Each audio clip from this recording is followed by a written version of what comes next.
Chaturaji, how to play.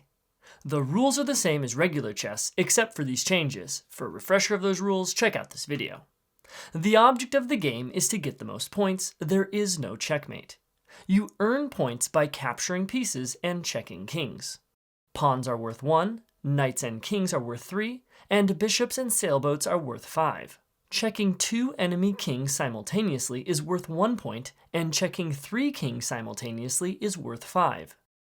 In the bottom left of the board, set up 4 red pawns on the second row. On the first, from left to right, set up sailboat, knight, bishop, king. Rotate this setup 90 degrees around the board with blue, yellow, and green, like so. The sailboat moves like a rook. Red goes first, then play proceeds clockwise. Pawns may still only move forward in the direction away from their rear rank starting pieces, towards the far side of the board, capturing diagonally forward. Pawns may not perform their initial double-step move, therefore en passant is not allowed.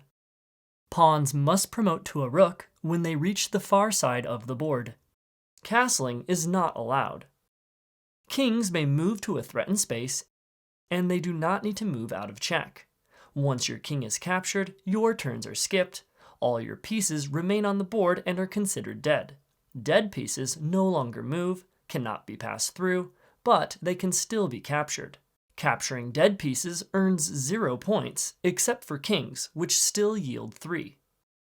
The game ends once 3 kings have been captured, then the player with the most points wins, even if their king had been captured. Alternatively, if you are so far ahead in points, you can claim victory and end the game, earning 3 points for every remaining king on the board.